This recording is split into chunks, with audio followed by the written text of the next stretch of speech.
19h à la une ce soir. Dominique Sorin, nommé délégué du gouvernement et préfet de Mayotte. Sa nomination est intervenue ce mercredi en Conseil des ministres. Il est désormais l'interlocuteur direct de l'intersyndicale, du collectif, des élus et des acteurs économiques. Ancien préfet de la Réunion, Dominique Sorin était jusqu'à présent le directeur de cabinet de la ministre des Outre-mer. Il prendra ses fonctions ce vendredi. Dominique Sorin, qui ne vient pas seul, c'est toute une équipe qui va l'accompagner pour travailler sur une sortie de crise durable avec les acteurs. Une équipe pluridisciplinaire dont fait partie Sylvie Espessier, ex-sous-préfète de Mayotte.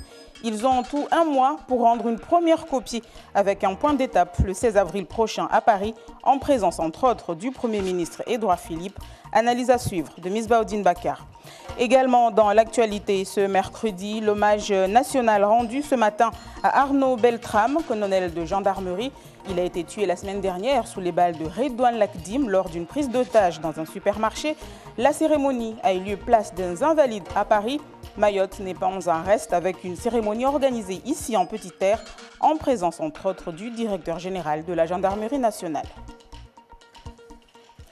Sa nomination était attendue. Elle est intervenue ce matin à l'issue du Conseil des ministres. Dominique Sorin est l'interlocuteur désormais de tous les acteurs politiques, société civile, économique.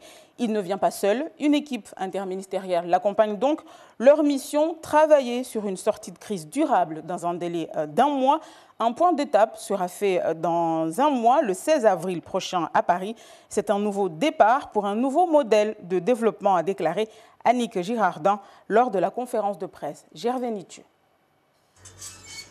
Sur tous les barrages érigés un peu partout à Mayotte, les grévistes réclamaient depuis plusieurs jours un geste fort de l'État.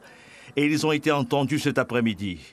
Annick Girardin a annoncé la nomination du délégué du gouvernement qui est en même temps le nouveau préfet du département. C'est Dominique Sorin, son directeur de cabinet depuis un an, qui occupe ce poste stratégique. Nous rejoindre. C'est un préfet capé. Est-ce que vous savez que c'est la première fois qu'il y a une nomination de ce genre à Mayotte? Ça montre toute l'importance et toute la volonté que j'ai de solutionner les difficultés de Mayotte ou de moins réussir à se mettre sur le chemin de l'avenir.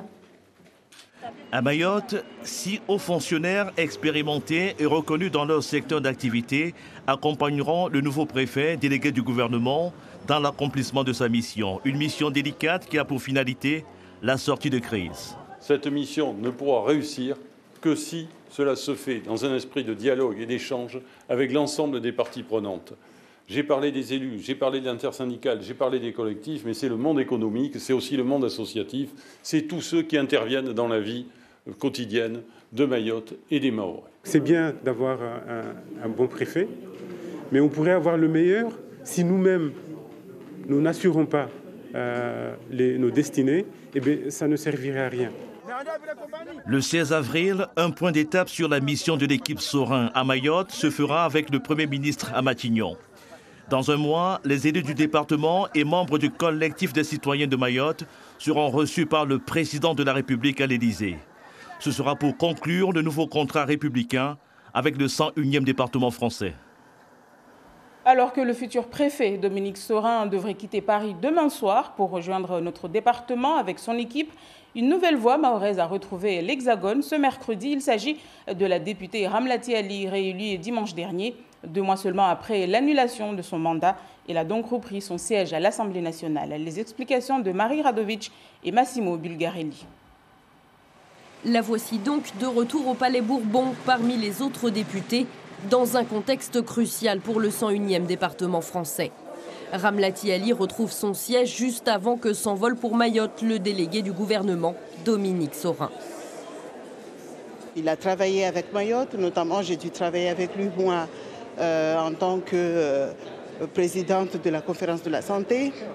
Mais en plus, comme il est à l'outre-mer, je pense que là aussi, il a été imprégné du dossier de Mayotte et que ça pourrait représenter un atout pour sortir du marasme actuel.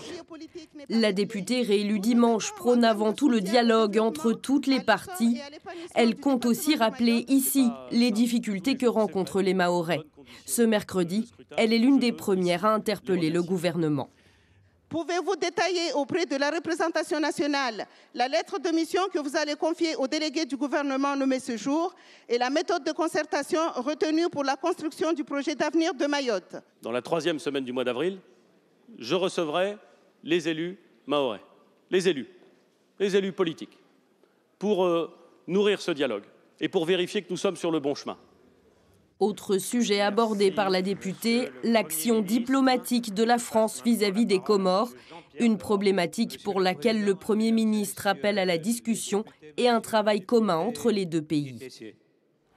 Et Miss Baudine Bakar nous a rejoint. Bonsoir Miss Baudine. Bonsoir Siti. Alors, est-ce qu'on peut dire ce soir que Mayotte est à un tournant? Oui, tout à fait, on peut dire ça, Siti. Tous les acteurs sont unanimes.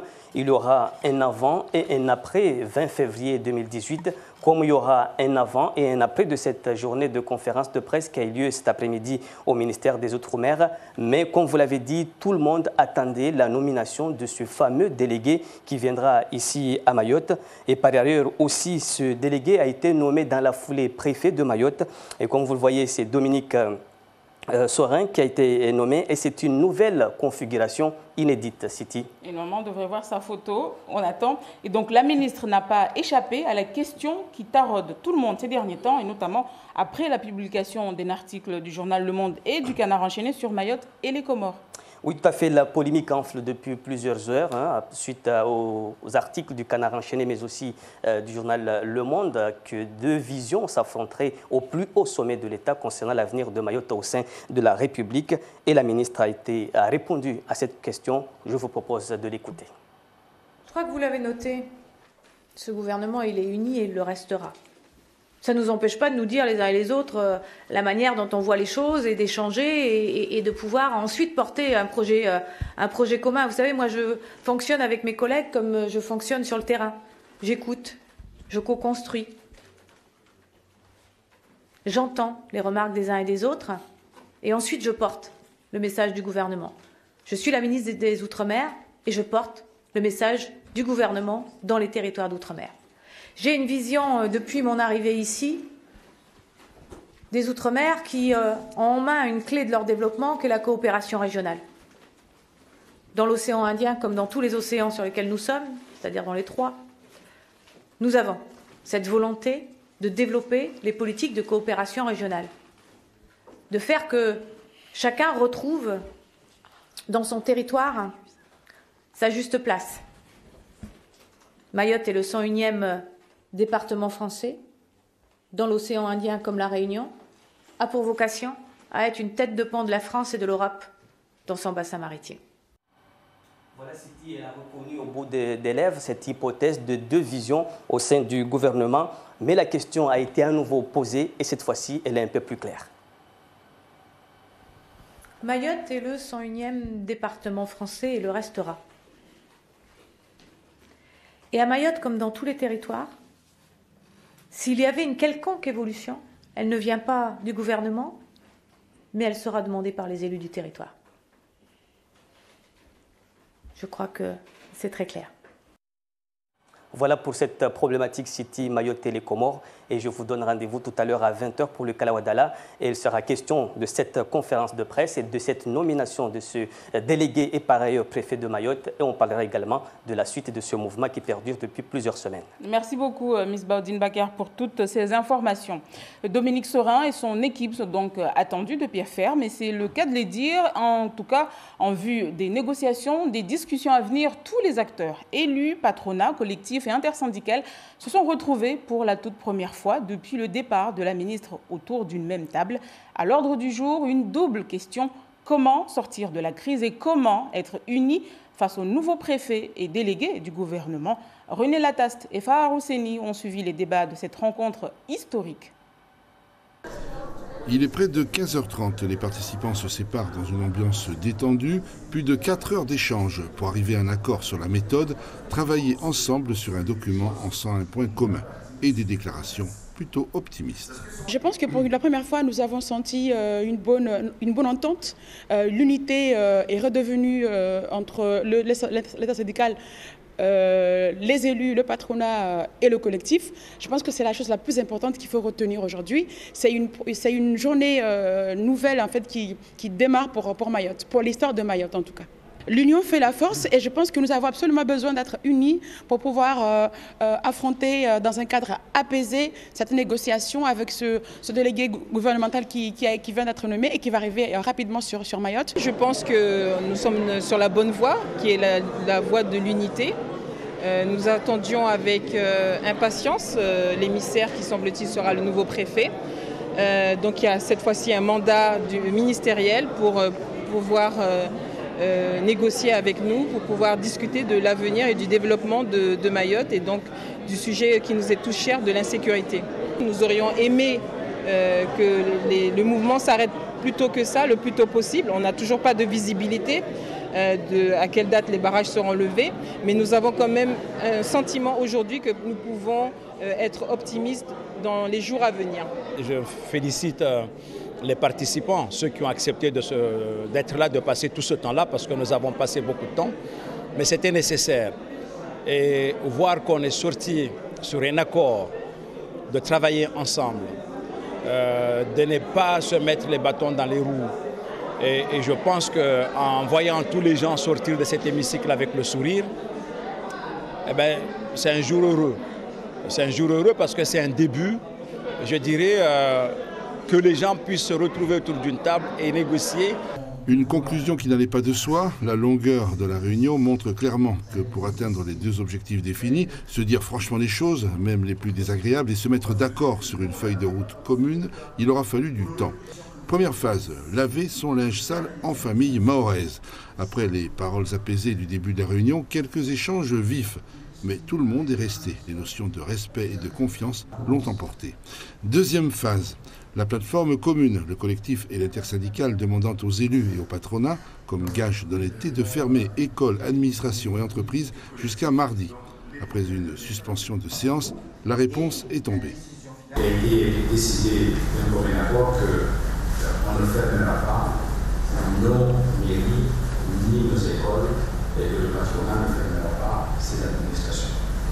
Nouvelle suspension de séance demandée par le collectif et l'intersyndical et un retour en réunion avec des prises de parole argumentées. Au final, regret, unité, document unique de négociation, accord sur des représentants pour négocier avec l'État et accord sur la volonté de présenter un front commun dans les futures négociations.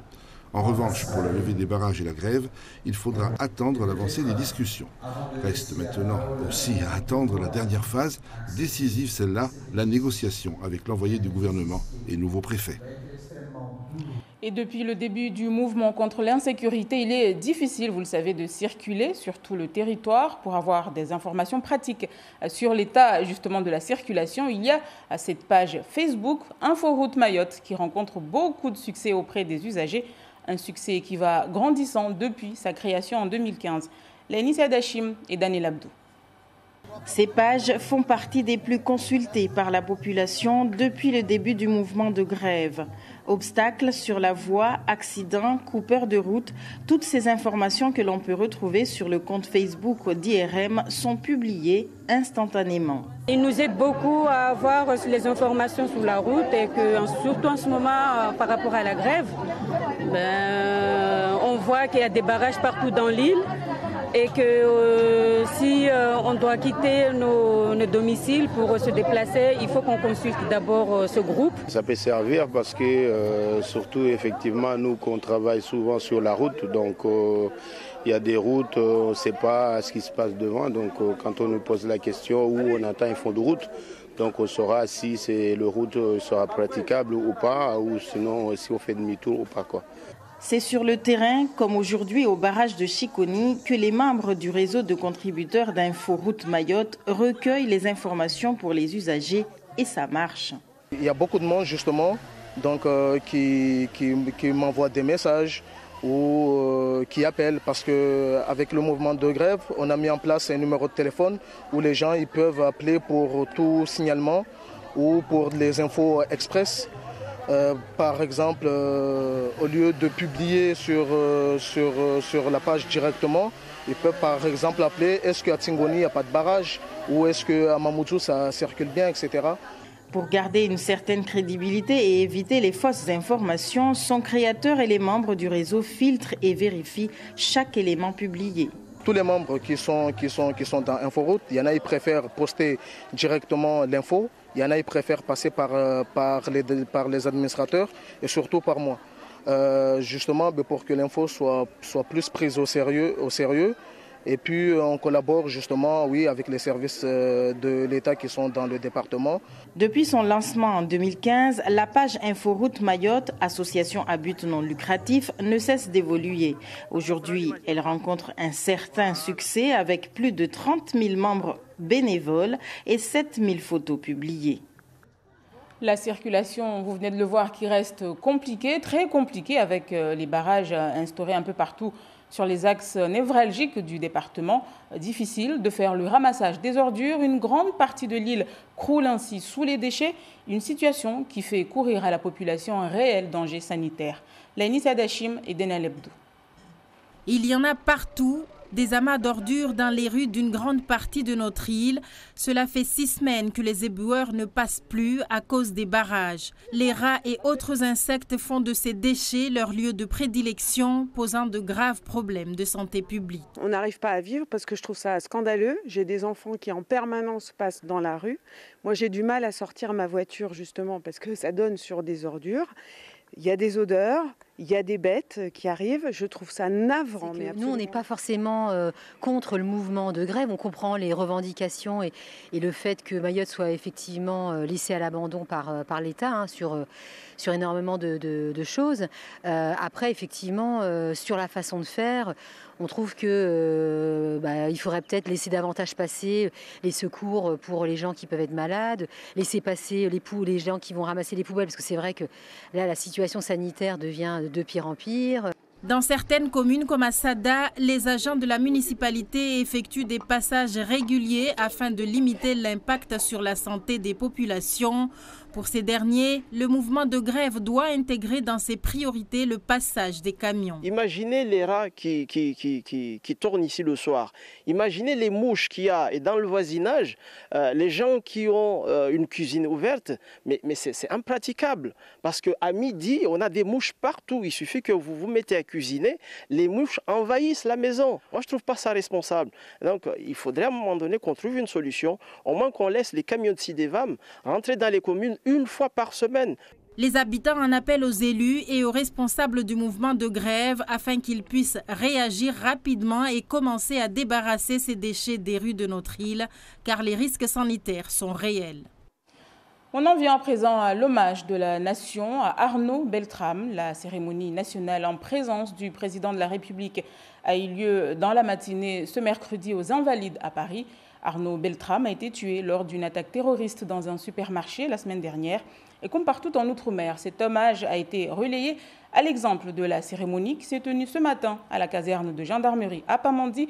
Occasion pour les autorités de rappeler encore une fois que nul n'est à l'abri d'une attaque terroriste. Hachim Saïd Hachim et Zora Abdoukafé. C'est une cérémonie pour rendre hommage aux camarades et à l'homme tombé en héros après une prise d'otage. Il avait pris la place d'une femme retenue en otage lors de l'attaque terroriste du Super U de Trèbes vendredi dernier. Aucun territoire n'est à l'abri de ce type d'attentat. Les zones à risque sont particulièrement surveillées, y compris Mayotte, soutient le général Richard Lisuré. Les services français, en étroit contact avec l'ensemble des services de renseignement, veillent bien évidemment au suivi de l'ensemble de ces signaux, qu'ils soient faibles ou moins faibles, en matière de terrorisme. Et tous ces signaux sont bien évidemment suivis avec énormément d'attention. Et Mayotte fait bien évidemment partie du territoire de la République, ce 101e département pour lequel nous sommes là aujourd'hui. À la caserne de Pamandi, c'est une journée marquée par une courte cérémonie à la mémoire du gendarme Beltrame, un hommage animé par les honneurs militaires. C'est une cérémonie que nous avons voulu sobre, à la mémoire de notre camarade tombé sous les coups d'un terrorisme aveugle.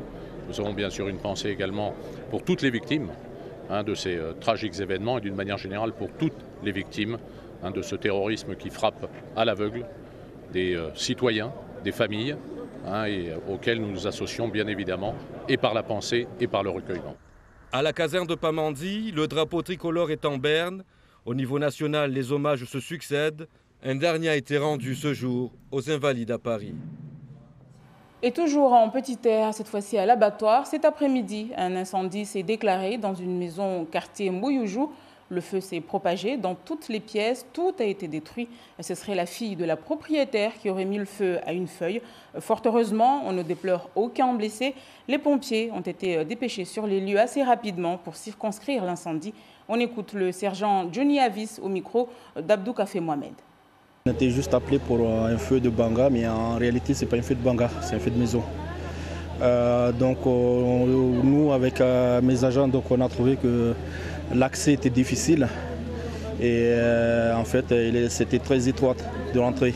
Comme il y avait beaucoup de fumée et on ne pouvait pas savoir exactement où localiser exactement l'incendie là où il était. Là actuellement, donc, on a pu maîtriser l'incendie. Là, on reste juste à la surveillance. Là, je fais demander donc, un extracteur de fumée pour enlever la fumée, pour savoir exactement, faire le débit après. Et du football, pour terminer, l'équipe de France a joué hier soir contre la Russie.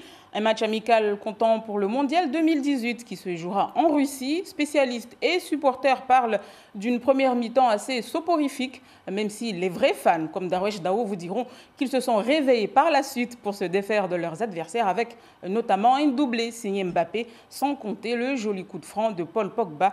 Les joueurs de Didier Deschamps sont conscients qu'ils vont devoir travailler davantage pour être au top au mois de juin prochain. Résumé du match avec Ismaël Mohamed Ali. Après leur défaite à domicile 3-2 face à la Colombie, c'est une équipe de France revancharde qui s'est présentée au stade Krestovski de Saint-Pétersbourg pour affronter la Russie, pays hôte de la Coupe du Monde 2018 en juin prochain. Dans une configuration en 4-3-3, le Guadeloupéen Anthony Martial, qui occupait le couloir gauche, s'est montré à son avantage en première mi-temps. Une première période peu soutenue au niveau du rythme, mais où la France ouvre la marque à la 40e minute de jeu sur une ouverture millimétrée de Paul Pogba. Kylian Mbappé, sans pression, y va de son numéro de soliste pour aller punir le portier russe. Yunov, 1-0 pour l'équipe de France.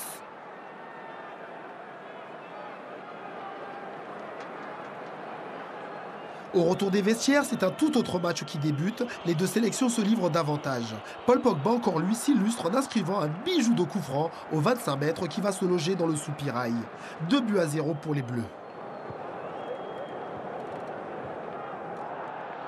Si les Russes réduisent la marque par Smolov à la 68e minute de jeu, 2-1, les Bleus ne tombent pas dans la facilité comme face à la Colombie.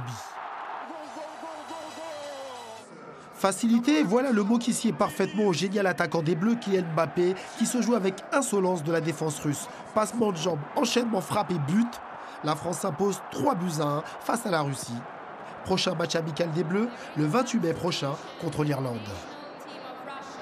Et c'est bien un match amical de préparation pour le Mondial 2018 qui aura lieu cette année en Russie. C'est la fin de cette édition. La principale information à retenir, la nomination de Dominique Sorin ce matin au Conseil des ministres en tant que délégué du gouvernement et préfet de Mayotte. Une double casquette pour cet homme expérimenté qui, dès aujourd'hui, a pris la charge avec son équipe de travailler de concert avec les acteurs locaux pour une sortie de crise durable. Dominique Sorin prendra ses fonctions dès vendredi matin, jour de son arrivée à Mayotte. À suivre après la météo, le journal en maoré de Darwesh Daou. Nous, on se retrouve demain à 19h pour une nouvelle page d'information.